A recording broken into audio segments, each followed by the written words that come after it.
Fala pessoal, tudo bem? Vamos falar um pouquinho de macroeconomia e taxa básica de juros Selic.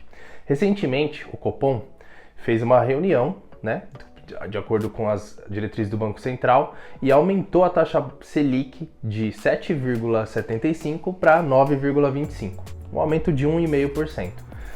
Era uma taxa que já vinha aumentando ao longo do ano, eles já tinham programado esse próximo aumento de 1,5%, mas o que isso muda na vida do investidor?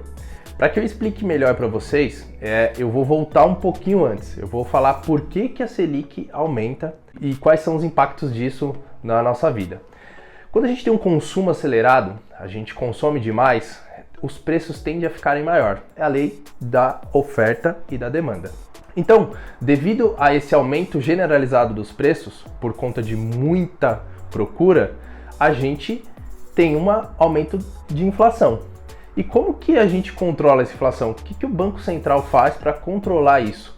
Ele aumenta a taxa básica de juros, que é a Selic. Então, quando você for financiar uma casa, financiar um carro, pegar um empréstimo, os juros estarão mais altos.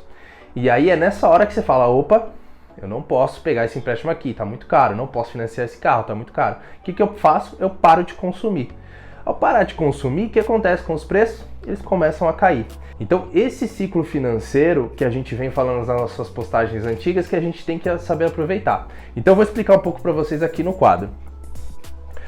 Temos lá a Selic a 7,75 e aumentou 1,5% a 9,25. O que acontece com os meus investimentos de renda fixa que são atrelados à Selic? Tem como base a taxa básica de juros. Eles começam a subir, certo? Beleza, eu tenho aqui Tesouro Selic, tenho Tesouro IPCA mais 5, mais 4, Tesouro pré-fixado pagando 12% ao ano. Então, beleza, os investimentos de renda fixa, eles começam a ficar mais atrativos. Então, os investidores, o que eles fazem? Aqui você tem zero risco, né? Aqui é praticamente o risco governo aqui, que é muito baixo. Então, na renda variável, onde você toma um risco maior, o que as pessoas preferem? Elas preferem migrar da renda variável para a renda fixa, que está pagando um valor alto e você vai ter menos risco. Beleza. Essa migração ocasiona uma redução nos preços das ações e uma redução nos preços dos fundos imobiliários. Pensando nisso, se você souber identificar esses ciclos, né? Porque pensa assim, quando a gente aumenta a taxa básica de juros, a Selic, a gente diminui o consumo, então a inflação diminui. Só que o Banco Central controla, ele equilibra esse consumo. Então o que a gente precisa fazer? Quando a gente parar de consumir, ele precisa injetar força no consumo novamente. O que ele faz? Ele reduz a taxa básica de juros, ele reduz a Selic. E aí o que as pessoas começam a fazer? Começam a comprar, começam a financiar mais casas, financiar mais carros e a gente equilibra o consumo e a inflação sobe de novo. Até chegar um momento que ele tem que subir a Selic para descer a inflação. Isso que a gente chama de ciclos de mercado. A gente precisa aproveitar esses ciclos. No momento que a taxa de juros está muito alta, as ações e os fundos imobiliários costumam estar em época de baixa. Então o que a gente faz? A gente tem que comprar nessa época e não vender e ir para a renda fixa, entendeu? É um movimento contrário.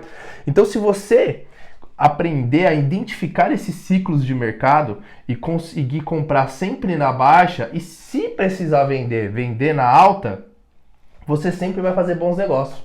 Agora você tem fundo imobiliário pagando 8% ao ano de tijolo, você tem ações pagando 10% ao ano, você tem ações sendo negociadas por metade do valor patrimonial dela, Banco do Brasil, Banrisul é um exemplo. Então assim, estamos num ciclo de mercado de juros altos e renda variável na baixa. E isso vai se inverter em um determinado momento. Pode durar 2 anos, pode durar 1 ano, pode durar 5 anos, mas isso vai acontecer. Entendeu? Lá em 2019, quando o mercado estava em alta, a taxa de Selic lá baixando para 2,5%, 3% ao ano, estava todo mundo comprando bolsa de valores. Todo mundo. O que aconteceu com essa pessoa que comprou a bolsa lá em cima em 2019 ou comprou no começo de 2021 a 135 mil pontos? Entendeu? Então, se você souber um pouco dessa macroeconomia, você consegue identificar esses ciclos econômicos e fazer as compras nos momentos corretos. Acho que ficou claro. Essa aula é bem importante para você entender como funciona o investimento de longo prazo. Se você souber comprar direito na hora certa, seus resultados vão ser muito maiores, você vai chegar na independência financeira muito mais rápido que uma pessoa que costuma comprar a qualquer momento sem identificar esses ciclos. Tudo bem? Fique com essa dica aí e tamo junto, pessoal. Até o próximo vídeo.